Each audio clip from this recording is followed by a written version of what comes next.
Hello everyone, कैसे हैं आप सभी लोग। Welcome back to ग्रामराइज।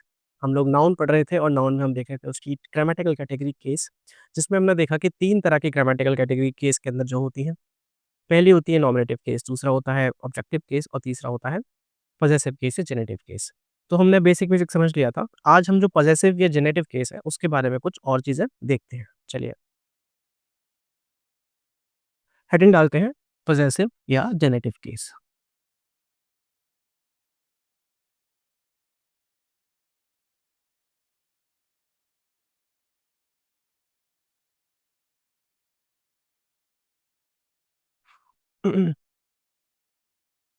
देखिए, पजेसिव केस जो है ना, ये एक मिसनोमर है। मिसनोमर मतलब ऐसा वर्ड जो अपने नाम के अकॉर्डिंग उसका मीनिंग नहीं हो। नाम कुछ और कह रहा है, उसका फंक्शन कुछ और है। ठीक है? ऐसे हम वर्ड्स को बोलते हैं मिसनोमर, जिसका मीनिंग रॉन्ग हो। पजेशन का मतलब होता है किसी भी चीज़ पर ओनरशिप होना, किसी भी चीज़ पर अधिकार होना। लेकिन पजेसिव केस सिर्फ ओनरशिप नहीं दिखाता है। यही जो है चीज़ इसे मिसनोमर बनाती है। अगर हम किसी चीज़ से एसोसिएटेड है, किसी चीज़ से हमारा किसी तरह रिलेशन है, कनेक्शन है, उसको भी ये शो करता है। जैसे कि मैं बोलूँ वरुण स्कूल, है ना? वरुण का स्कूल। तो इसका मतलब ये नहीं हुआ कि वरुण उस स्कूल का पोज़ेशन रखता है, वरुण उस स्कूल का मालिक है, उस पे उसका अधिकार है, ये मतलब नहीं हुआ। उसका मतलब ये हुआ कि वरुण उस स्कूल में पढ़ता है, उसकी किसी तरह बिलॉन्गिंगनेस है उस स्कूल से। समझ में आया? अगर मैं बोलूँ वरुण's कार, तब तो समझ में आ रहा है कि वरुण की कार है, मतलब कि वरुण पे उसका पोज़ेशन है। वहाँ तक ये चीज़ ठीक है। लेकिन जैसे मैं बोलता हूँ वरुण स्कूल, मैं बोलूँ वरुण's मदर, तो क्या अपनी माँ पे अधिकार रखता है? क्या उसकी माँ का मालिक है वो? नहीं। वहाँ पर रिलेशन है, समझे आप? तो पोज़ेशन सिर्फ़ पोज़ेशन को ना शो करके और भी चीज़ों को एक्सप्रेस करता है, ठीक है? आइए समझते हैं किस-किस तरह की चीज़ों की ये बात करता है। पहले लिखते हैं इसमें, it is a misnomer.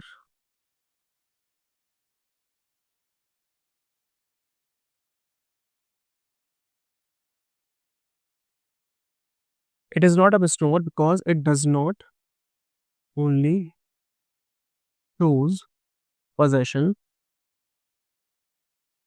But इसके अलावा बेटा क्या-क्या दिखाता है ये? रिलेशनशिप, बिलॉन्गिंगनेस, ऑथरशिप, है ना?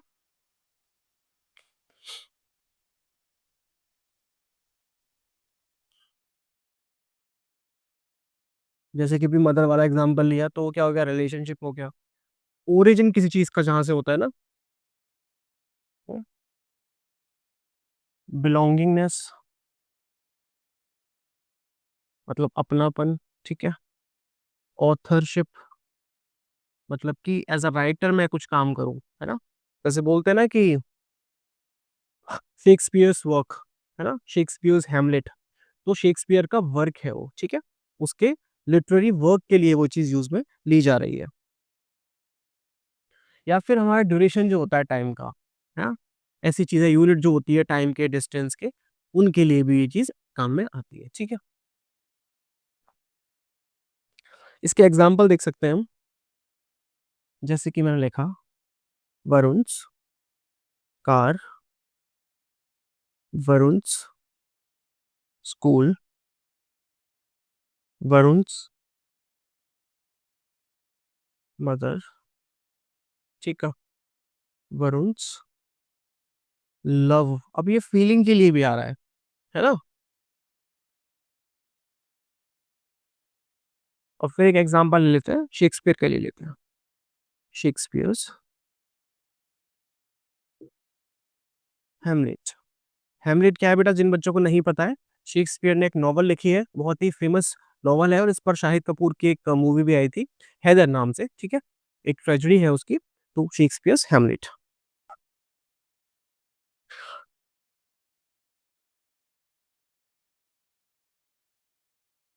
ठीक है? अब इसका मीनिंग क्या है? ये तो सारे चलो एग्ज़ाम्पल हुए। अब इनका मीनिंग क्या है? देखो यहाँ पे इसका मतलब निकल रहा है, सेंस निकल रहा है, पोज़ेशन से ही निकल रहा है ना? भई उसकी कार है, उस पे उसका अधिकार है, कार की जगह शर्ट भी हो सकती है, कार की जगह हाउस भी हो सकता है, ठीक है? स्कूल का क्या मतलब है? क्या स्कूल उसका खुद का है? Is he owner of the school? नहीं, यहाँ पे क्या आएगा? बिलॉन्गिंगनेस, है ना? अपनेपन वाली बात है। है ना? आपका बच्चा स्कूल में पढ़ता है, तो वो स्कूल आपके बच्चे का नहीं हो जाता है ना? आपका बस उससे एक रिश्ता होता है। वरुण's मदर, यहाँ पे क्या आ गया बेटा? रिलेशनशिप वाली बात आ गई। हुँ, अब मदर की जगह पर सिस्टर भी आ सकता है, ब्रदर भी आ सकता है, फादर भी आ सकता है, कुछ भी आ सकता है। वरुण's लव, ये होता है बेटा ओरिजिन, ओरिजिन का केस, मतलब क्या? कि वो लव जो वरुण के हार्ट में, वहाँ से वो पैदा हुआ, ठीक है? उसकी फीलिंग है, हाँ? शेक्सपियर्स हैमलेट, ये क्या बेटा? ऑथरशिप वाला केस आ गया। तो इस तरह की सारी चीज़ों को जो है हमारा पोजेशन वाला केस एक्सप्रेस करता है।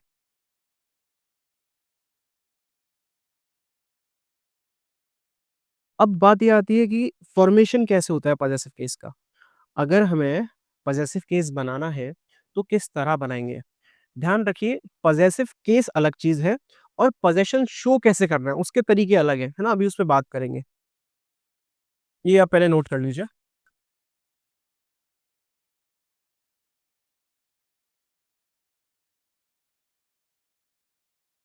केस तो क्या है बेटा? ये तो नाउन की ग्रामेटिकल कैटेगरी है ना? उसका एक टाइप है पॉजेसिव पॉजेसिव केस, है ना? उसकी बात चल रही है। There are, let me check if I have started the recording or not. Okay, it's going fine. There are only two ways for making possessive case.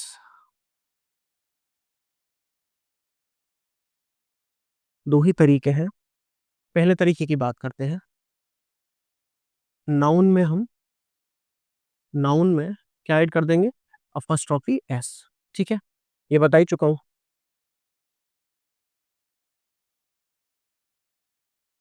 जैसे कि I joy, Varun's home, Hrithik's car, ठीक है? इस तरह से apostrophe S कर देंगे। एक तरीका और होता है जहाँ पे सिर्फ अपोस्ट्रोफी लगाते हैं, नाउन के बाद एस नहीं लगाते, है ना? सिर्फ अपोस्ट्रोफी, मतलब ये जो इन्वर्टेड कॉमा होता है ये लगाते हैं। ये केस कैसा होता है? बेटा हमने एक वर्ड पढ़ा था सिबिलेंट्स, जब हमने नाउन पढ़ रहे थे, तो ऐसे वर्ड्स जो एंड होते हैं श, श, ज़ इस तरह की साउंड में, है ना? या तो श का साउंड हो, श 3 तरह के होते हैं उसमें से कोई भी साउंड हो, या ज़ का साउंड हो, डबल ज़ेड आ रहा है, एसएच आ रहा है, सिंपल एस आ रहा है, डबल एस आ रहा है, ठीक है? जैसे कि बॉस, जैसे कि बज़, जैसे कि बॉक्स, है ना? एक्स, तो इस तरह के साउंड जहाँ पे आते हैं लास्ट में जब कोई वर्ड खत्म होता है, उन्हें हम बोलते हैं सिबिलेंट्स। और सिबिलेंट में जब कोई वर्ड एंड हो रहा होता है, तो वहाँ पे हम एस ना लगा के सिर्फ इन्वर्टेड कॉमा लगाते हैं। क्यों? जिससे कि वो हिस्स वाला साउंड ना हो। अब जैसे कि मैं बोलूँ बॉक्स, और बॉक्स में मुझे एपोस्ट्रोफी एस लगाना है, तो क्या हो जाएगा? नहीं बॉक्स नहीं, इसका बॉस, है ना? तो बॉस, अब बॉस में बॉसेस, तो वो बहुत लंबा खिंच जाएगा। तो इस हिस वाला साउंड जो है, इसको कंट्रोल करने के लिए हम क्या करते हैं वहाँ पे? सिर्फ एपोस्ट्रोफी एस लगा देते हैं। उसमें हम एस ऐड नहीं करते हैं।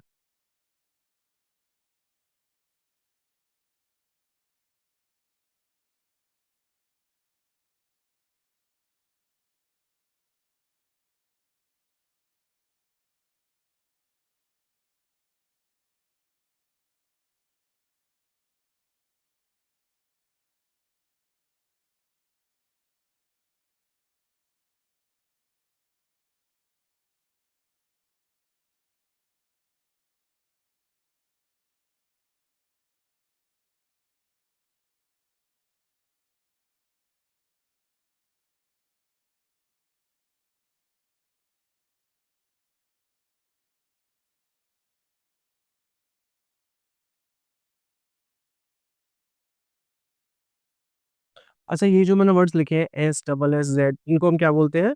सिबिलेंट्स, ठीक है? To stop making hissing sound, we only use an apostrophe, ठीक है? हम सिर्फ एक apostrophe यूज़ करते हैं, उसके साथ में एस नहीं लगाते, ठीक है? जैसे कि, जैसे कि बात करूँ, मैं बोलता हूँ रमेश, ना, मैंने बोला रमेश। अब रमेश में ऑलरेडी एस एच आ रहा है, तो मैं एस न लगा के सिर्फ इन्वर्टेड कॉमा यहाँ पे लगा दूंगा। जैसे मैं बोलूँ इसके रमेश के आगे लिख दो शर्ट। ठीक है, जैसे मैं बोलूँ विकास, तो विकास के आगे अब एस एच में एंड हो रहा है, तो मैं सिर्फ इन्वर्टेड कॉमा लगा दूंगा, विकास पेन। ठीक है, जैसे कि मैंने बोला बॉस, तो बॉस के आगे रूम, है ना, या ऑफिस, कुछ भी लिख सकते हो आप। तो ये बस ये दो तरीके हैं पजेसिव केस बनाने के। ठीक है, लेकिन पोजेशन शो करने के तरीके अलग होते हैं। पोजेशन हम और भी तरीकों से शो कर सकते हैं, लेकिन केस जब बनेगा वो इसी तरह से बनेगा।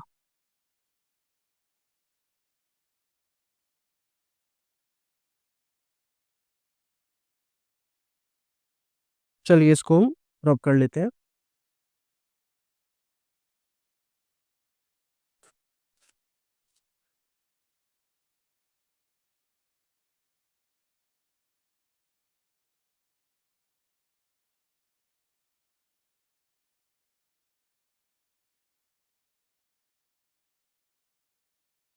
There are two ways to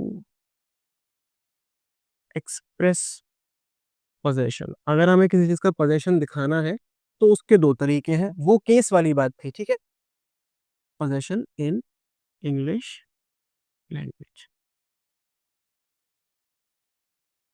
ठीक है, पहला तरीका तो बेटा यही हो गया। कौन सा हो गया? By making possessive case.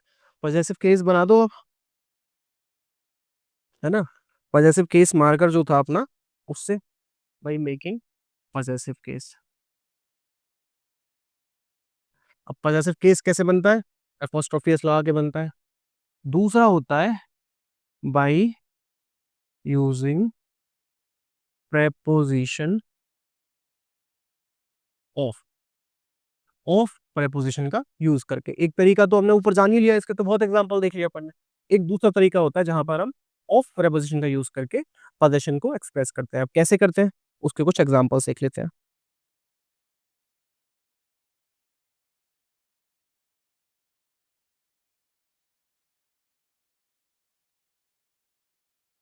जैसे कि मैंने लिखा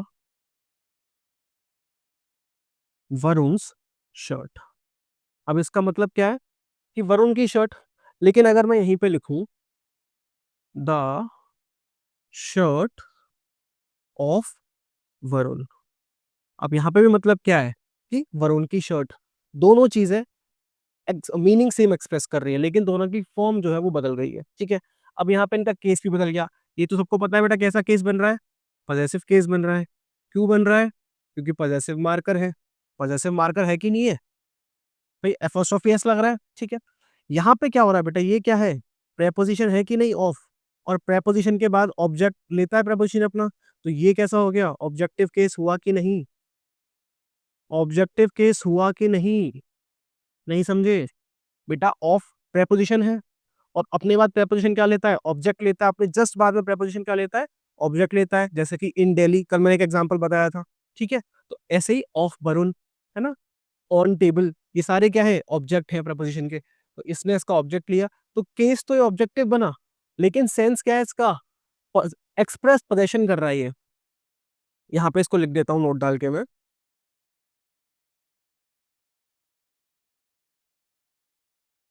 in this case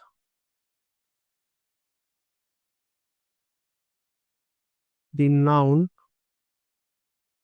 Varun is in objective case. कल समझा था अपन ने ऑब्जेक्टिव केस किस किस तरह से बन सकते हैं। एक तो वर्ब का ऑब्जेक्ट हो उस सेंस में बन सकता है, एक ऑब्जेक्ट का कॉम्प्लीमेंट हो उसमें भी वो ऑब्जेक्टिव केस ही आएगा, और तीसरा क्या था कि प्रेपोजिशन का ऑब्जेक्ट हो। कल ही समझाए पुराने लेक्चर में। ठीक है, तो क्या हो गया, या तो वही वाला केस बन रहा है कि उसके प्रेपोजिशन का ऑब्जेक्ट हो रहा है। ठीक है, तो वरुण क्या है तो objective case, but it expresses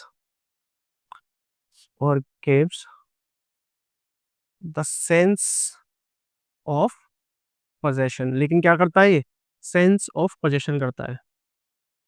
this is not a possessive case. समझ में आया? बेटा किसी बात से पोजेशन का मतलब निकल रहा है वो अलग बात है, और पजेसिव केस अलग चीज है। पजेसिव केस टेक्निकल टर्म है जो कि कब आएगी, सिर्फ अपोस्ट्रोफी एस लगने पे आएगी। मीनिंग निकल सकता है उसका, कैसे निकल सकता है, जब हम ऑफ प्रेपोजिशन का यूज करेंगे। ठीक है, ये बात थी। अब यहाँ पे किसी को और एग्जांपल लेने हो कि नहीं सर एक एग्जांपल में मजा नहीं आया, लड़कों वाला ले लिया, लड़कियों वाला एग्जांपल और चाहिए, लड़कियों वाला ले लो बेटा। निधिज पर्स। ठीक है, ये क्या है, पजेसिव केस है। क्यों है पजेसिव केस, सीधी बात, एपोस्ट्रोफियस लगा है उसका मार्कर हो गया। जेनेटिव केस का है, पजेसिव केस का। लेकिन अगर मैं यहीं पे बोल दूं द पर्स ऑफ निधि, ठीक है, तो निधि क्या हो गया यहाँ पे, निधि क्या हो गया बेटा, ये ऑब्जेक्टिव केस हो गया। लेकिन सेंस क्या है, पोजेशन का है, सेंस ऑफ पोजेशन। ठीक है, समझ में आ गया, यही बात थी। चलिए मैं इसको रब कर देता हूँ।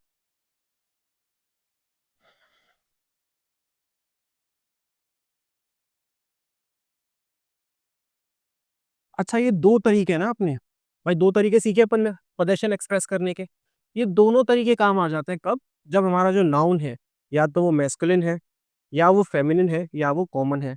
मतलब मोटी मोटी बात ये कि जब वो क्या है, लिविंग बीइंग है ना, तो तब ये दोनों ही तरीके काम आ जाते हैं। लेकिन अगर जेंडर जो है न्यूटर है, अगर जेंडर न्यूटर है, उस केस में प्रॉब्लम हो जाती है पोजीशन दिखाने में। उस केस में दोनों तरीके काम नहीं आते हैं। नोट डाल के लिख लेते हैं जरा ऊपर।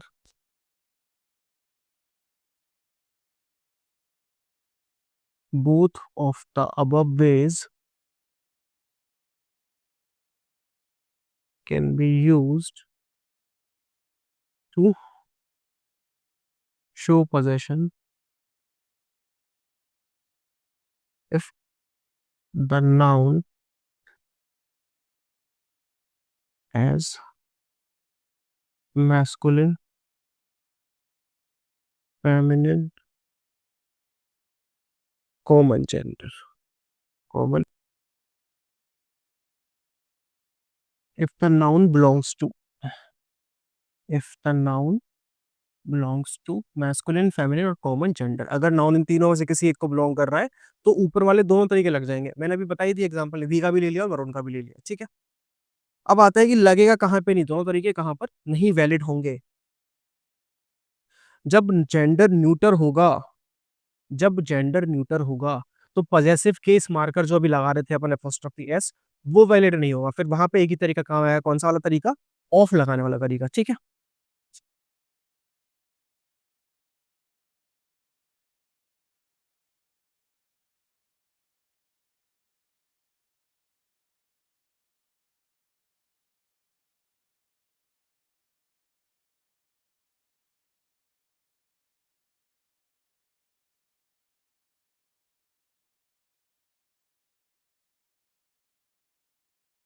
in case the noun is of neuter gender, then we can only use of preposition way to make to express possession, to express possession। इसमें और लिख लेते हैं जेनेटिव केस मार्कर। मतलब जेनेटिव केस मार्कर या पॉजिटिव पॉजिटिव केस मार्कर क्या होता है, apostrophe S can't be added to neuter gender nouns, neuter gender noun। ठीक है बेटा, एग्जाम्पल क्या है इसका, जैसे कि मैं बोलूं आपको बुक्स कवर। ठीक है, मैंने बोला बुक्स कवर, तो बुक तो न्यूटर जेंडर है, ना तो ये मैस्कुलिन है, ना ये फेमिनिन है, ना ये कॉमन है, ये तो न्यूटर जेंडर है ना। ये क्या हो गई, इधर देते हैं, ये क्या हो गई, न्यूटर जेंडर हो गई। और ये न्यूटर हो गई तो ये तरीका हो गया गलत। सही तरीका क्या होगा, द कवर ऑफ बुक। ठीक है, ये तरीका क्या हो जाएगा इसका? सही हो जाएगा। मैं अगर बोलूँ टेबल्स लेग, हमारे कोई टेबल है और उसके जो पाए निकले होते हैं ना, मैं बोलूँ टेबल्स लेग, तो टेबल तो क्या है? न्यूटर जेंडर है, ना मैस्कुलिन है ना फेमिनिन है ना? ये क्या है? न्यूटर है। तो ये तरीका हो जाएगा गलत। सही क्या हो जाएगा? The leg of table. मैं बोलूँ फैंस ब्लेड, पंखा होता है, पंखे की पंखुड़ी होती है, उसको बोलते हैं फैंस ब्लेड, ठीक है? तो क्या ये तरीका सही है? नहीं बेटा, पेन न्यूटर जेंडर है, क्या हो जाएगा? The blade of pen. मैं बोलूं कार्स व्हील, है ना, कार का पहिया, तो कार तो बेटा न्यूटर जेंडर है, क्या हो गया? द व्हील ऑफ कार, ठीक है?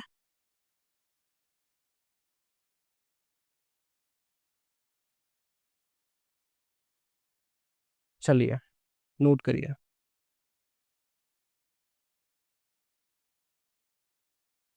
अब इसमें ना कुछ एक्सेप्शंस भी होते हैं। एक्सेप्शन क्या होता है कि जब पर्सोनिफिकेशन हो जाता है, जेंडर न्यूटर है लेकिन पर्सोनिफाई कर दिया हमने उसको, जैसे कि मून को कर देते हैं, सन को कर देते हैं।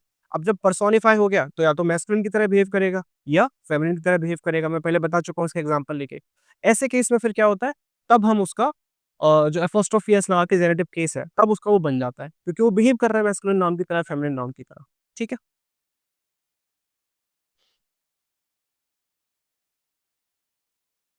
Let me job it.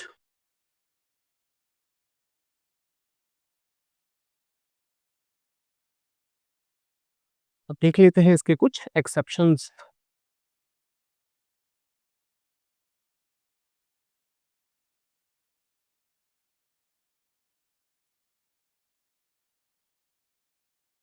Exceptions क्या है बेटा? पहला एक्सेप्शन है, पहला exception, if neuter gender is personified.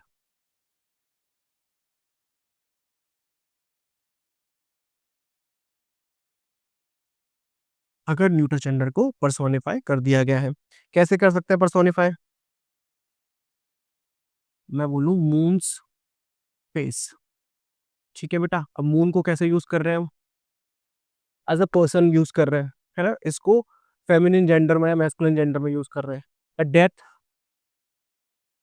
Deaths hand, है ना, जैसे वो था ना, death lays his icy hand on kings, वो एग्जांपल देखा था अपन ने। तो इसको किस तरह यूज कर रहे हैं? मैस्कुलिन जेंडर में यूज कर रहे हैं, ठीक है? मून ब्यूटी से एसोसिएट होता है, तो उसको फेमिनिन जेंडर में अपन लोग यूज कर रहे हैं, है ना? तो यहाँ पे क्या, ये एपोस्ट्रोफी के अलग केस लग जाएगा और ये चीजें जो है वैलिड है, ये एग्जाम्पल वैलिड है, ठीक है? एक तरह का और एक्सेप्शन क्या होता है बेटा? कोई भी चीज जो यूनिट ऑफ मेजरमेंट होते हैं, जैसे कि वेट हो गया, डिस्टेंस हो गया, टाइम हो गया, तो ऐसे यूनिट्स को जो दिखाते हैं, वहां पे भी हम एपोस्ट्रोफी एस का यूज कर लेते हैं। कैसे कर लेते हैं अभी समझाता हूँ। सेकंड केस लिखते हैं।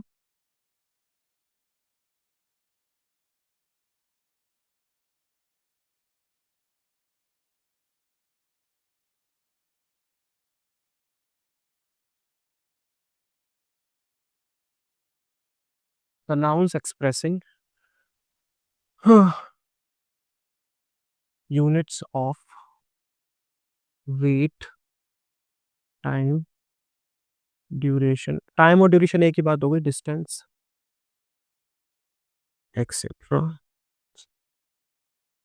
Are neuter in nature but can be used with genitive marker. Genitive marker मैं आपको कई बार बता चुका हूँ क्या होता है। अपोस्ट्रोफीज एस होता है, ये जेनेटिव मार्कर होता है। तो ये जो ऐसे यूनिट्स होते हैं हमारे, जो वेट की बात करें, जैसे कि किलो हो गया, ग्राम हो गया, टाइम की बात कर रहे हैं, जैसे कि डेज हो गए, सेकंड्स हो गए, मिनट्स हो गए, डिस्टेंस की बात कर रहे हैं, किलोमीटर हो गया, मीटर हो गया, इस तरह के यूनिट्स जो होते हैं, ये न्यूटर होते हैं जेंडर में, ठीक है? वैसे ही न्यूटर होते हैं, लेकिन फिर भी इनको हम किस तरह यूज कर सकते हैं? पॉजेसिव केस में ये अपोस्ट्रोफी एस लगा के यूज कर लेते हैं। जैसे कि मैं लिखूं two kilos weight two meter, लिख लो मीटर्स डिस्टेंस। ठीक है। अच्छा, यहाँ पे मीटर्स बड़ा ये गड़बड़ हो जाएगी। टू का मतलब क्या है कि मीटर्स हो जाएगा। ठीक है, टू मीटर्स हो गया, और क्योंकि हिसिंग साउंड है इसलिए अपोस्ट्रोफी लगा सिर्फ। समझ में आई मेरी बात? यहाँ पे भी क्या है, 2 किलो है ना, तो ये किलोज हो जाएगा, क्योंकि दो है तो भाई प्लूरल में आएगा, प्लूरल में आएगा तो हिसिंग साउंड से बचने के लिए इसके आगे अपन एस नहीं लगाएंगे। समझ में आ गया? या फिर मैं लिखूं 2 वीक्स हॉलीडे। ठीक है। अच्छा, यहीं पे इसको अगर अपन वन कर दें, समझिए मेरी बात को, अगर मैं बोलूं उसको 1 किलोज वेट, अब ठीक है, समझ में आया? WE। यहाँ पे क्या हुआ, 2 किलोज है तो सिर्फ एपोस्ट्रोफी लगा, एस नहीं लगा। और यहाँ पे क्योंकि 1 किलो है, सिंगुलर में है, यहाँ पे प्लूरल में है, तो अपन ने एपोस्ट्रोफी एस लगाया। समझ में आया? वो हिसिंग साउंड वाला जो सिबिलेंट वाला केस था, भी अपन ने समझा। ठीक है, नीचे हो जाएगा इधर 1 मीटर्स डिस्टेंस। यहाँ पे क्या हो जाएगा, 1 वीक्स हॉलीडे। बस इतना सा हमारा इसमें एक्सेप्शन वाला केस था।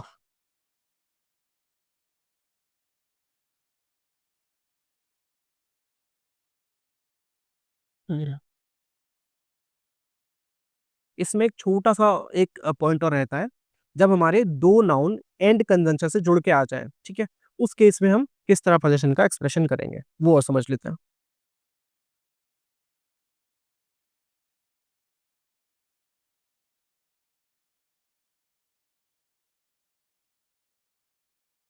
इसको मैं रब कर देता हूँ।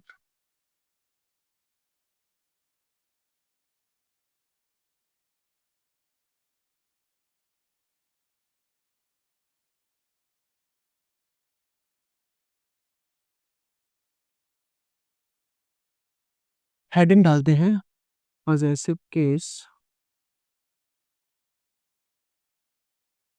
विद नाउन्स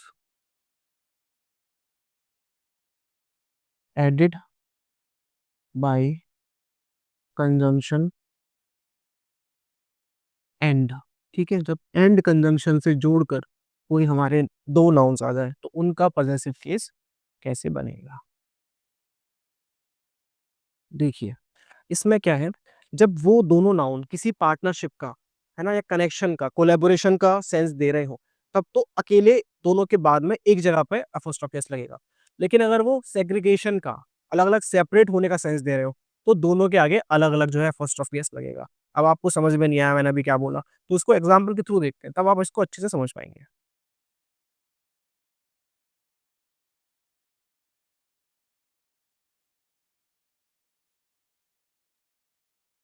पहला है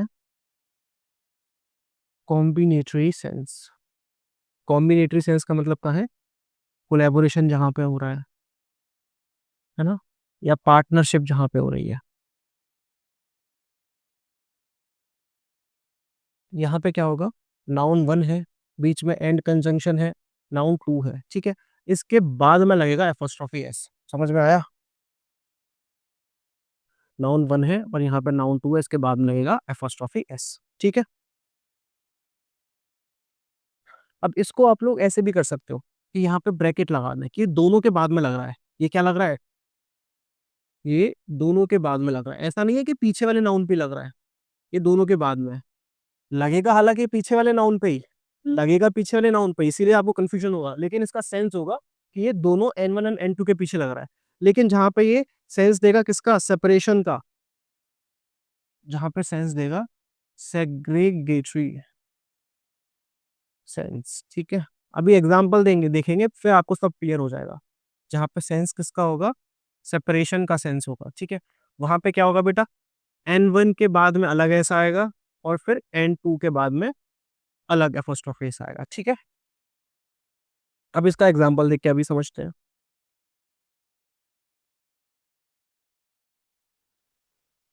जैसे मैं लिखूं वरुण एंड राहुल मदर। अब मुझे एक बात बताओ, यहाँ पे अलग-अलग एपोस्ट्रोफी एस आएगा या एक जगह एपोस्ट्रोफी एस आएगा। अब यहाँ पे देखिए बहुत बहुत ही मज़ेदार चीज़ हमारे सामने आने वाली है। यहाँ पे मैं अगर एक जगह पे ऐसे लगा दूँ, इसका मतलब पता क्या हो जाएगा कि राहुल और वरुण की एक ही माँ है।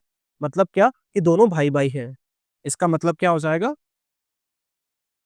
Varun and Rahul are brothers and have same mother. दोनों की एक ही माँ है। समझ में आ गए? पहला वाला केस हो गया, कोलैबोरेशन कॉम्बिनेटरी सेंस हो गया, ठीक है? लेकिन अगर मैं ऐसे लिख दूँ वरुण's एंड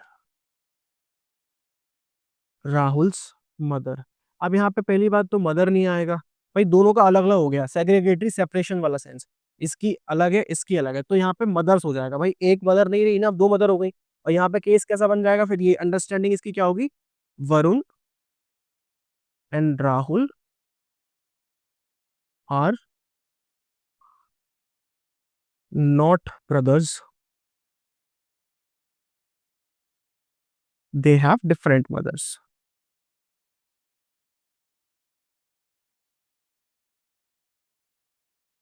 समझ में आई बात जो मैं आपको समझाना चाह रहा हूँ? या फिर मैं आपको बोलूँ Kabir and Meera's poetry is devotional. Kabir अलग है, मीरा अलग है, दोनों ने अपना-अपना पोएट्री लिखी है, अपनी-अपनी कविताएँ लिखी हैं, दोहे लिखे हैं। अगर मैं बोलूँ कि दोनों की पोएट्री जो है वो डिवोशनल है, तो उसको किस सेंस में लिखूँगा? पहली बात तो ये, कबीर और मीरा दोनों अलग-अलग एज में थे। दोनों ने अलग-अलग तरह की जो है कि अपनी कविताएँ लिखी हैं, है ना? तो क्या उन्होंने एक कॉम्बिनेटरी वर्क लिखा है, एक साथ काम करा है? नहीं करा है, तो दोनों ने अलग-अलग लिखा है। तो अलग-अलग लिखा है तो कौन-सा वाला सेंस आएगा? सेग्रीगेटरी वाला सेंस आएगा। नीचे लिख के बताता हूँ। कबीर एंड मीरा पोएट्री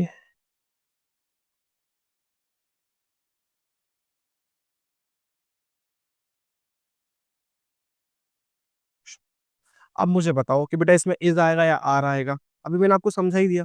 देखो कबीर ने अपना अलग काम करा है, मीरा ने अपना अलग काम किया। क्या दोनों ने साथ में काम किया है? दोनों ने साथ में काम किया ही नहीं है। और जब किया ही नहीं है, तो पोएट्री क्या आएगा बेटा? इज़ आएगा या आर आएगा बताओ? पोएट्री कैसा नाउन है? बेटा पोएट्री नाउन हमेशा सिंगुलर यूज़ होता है, ठीक है? पोएट्री हमेशा सिंगुलर नाउन यूज़ होता है ना? पोएट्री अनकाउंटेबल नाउन है क्योंकि पोएट्री का मतलब काव्य। पोएम अलग चीज़ है, पोएम और पोएम्स, है ना? वो हम काउंट कर सकते हैं।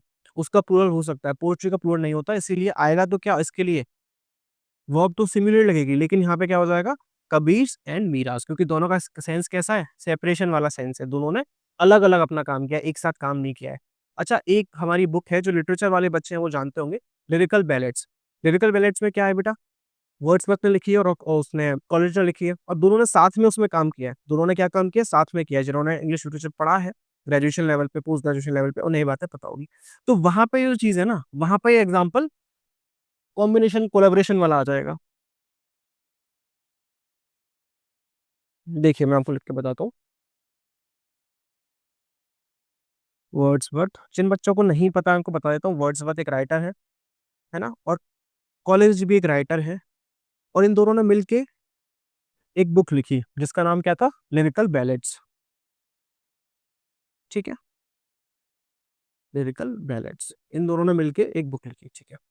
अब चूँकि दोनों ने लिखी है मिलके, एक ही किताब लिखी है, तो सेंस कैसा आ गया? पार्टनरशिप, कोलैबोरेशन वाला आ गया। तो एपोस्ट्रोफी एस दोनों के बाद में लगेगा एक जगह पे, ठीक है? वही केस हमने यहाँ पे कर दिया। इन दोनों ने क्या है? अलग-अलग लिखा है मीरा ने और इसने, इसलिए दोनों के साथ अलग-अलग अपन ने एपोस्ट्रोफी एस लगा दिया। समझ में आ गया बेटा आपको पार्टनरशिप वाला केस? अगर सेपरेट हो तो कैसे करना है और पार्टनरशिप हो उसमें तो कैसे करना है, ठीक है?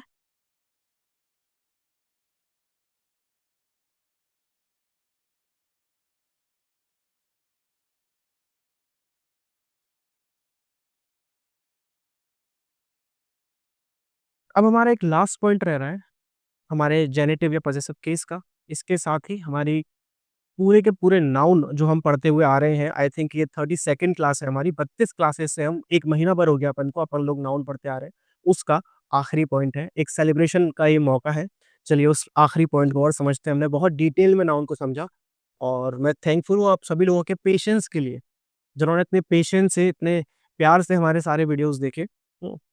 और मैं आपसे ऐसे ही उम्मीद करूँगा कि आप आगे भी हमारे जो भी हम टॉपिक्स करने वाले हैं, हम पूरा सिलेबस करेंगे ग्रामर का, ठीक है? तो जो लोग 3rd ग्रेड की एग्ज़ाम देने वाले हैं, जो लोग 2nd ग्रेड, 1st ग्रेड का एग्ज़ाम देने वाले हैं, उनके लिए तो ये हेल्पफुल होगा ही, उनके लिए तो ये डिज़ाइन किया ही जा रहा है। इसके अलावा जो बच्चे स्कूल में पढ़ रहे हैं, जो बच्चे कॉलेज में हैं अभी देखें, उनके लिए भी इंग्लिश की एक बेसिक फाउंडेशन अंडरस्टैंडिंग के लिए बेसिक से लेके एडवांस लेवल तक ये बहुत ही इंपॉर्टेंट होने वाले हैं लेक्चर्स, ठीक है? तो अपने फ्रेंड्स के साथ में इस चैनल को शेयर कीजिए, इन लेक्चर्स को शेयर कीजिए और एक नंबर मुझे चाहिए बढ़ा हुआ। अभी हम बहुत अ, हमारा जो नंबर ऑफ सब्सक्राइबर्स है, हमारा जो सब्सक्राइबर बेस है वो बहुत ही कम है, तो इसको इंक्रीज़ करवाइए। चलिए, एक लास्ट पॉइंट देखते हैं। सर्टेन idioms have fixed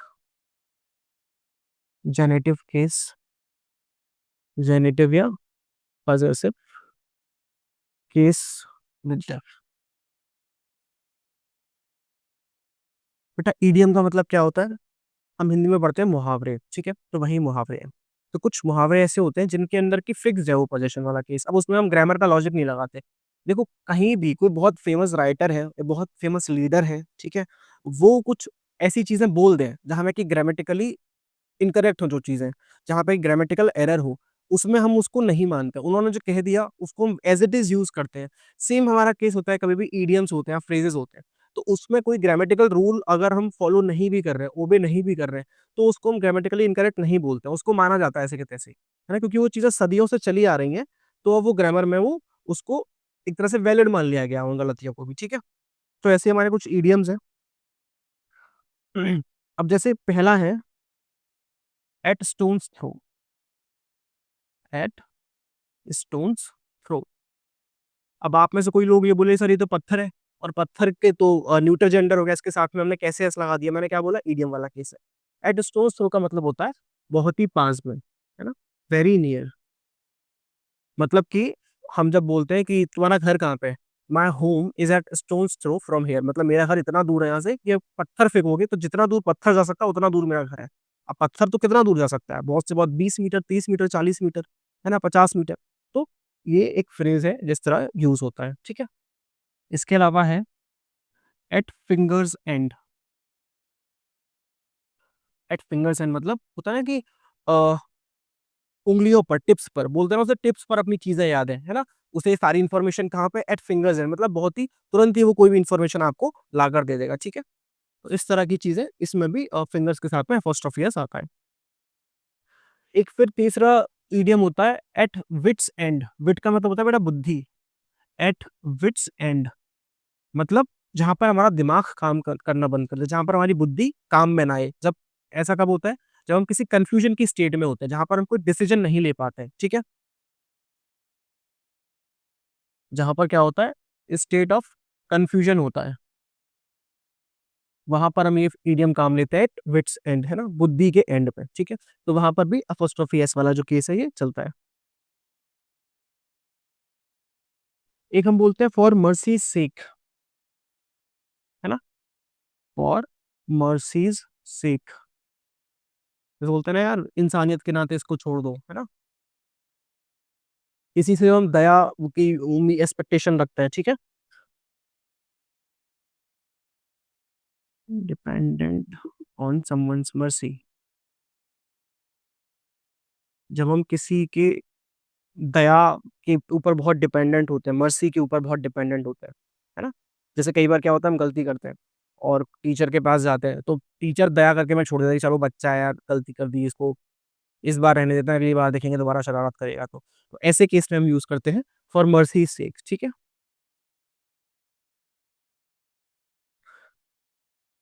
ऐसे और भी इडियम्स हो सकते हैं, बहुत सारे इसके और भी एग्ज़ाम्पल्स हो सकते हैं। तो जहाँ पर इडियम्स हैं मतलब कि ये फिक्स्ड हमारे पॉसेसिव केस या जेनेटिव केस का जो जेनेटिव मार्कर है वो इसमें लगा हुआ होगा। और इसी के साथ हमारी आज की क्लास खत्म होती है और इसी के साथ खत्म होता है हमारा नाउन टॉपिक। अगला टॉपिक हम बहुत ही जल्द शुरू करेंगे। उम्मीद है कि आप इसी तरह हमारे साथ बने रहेंगे और देखते रहेंगे grammarise. Thank you for watching.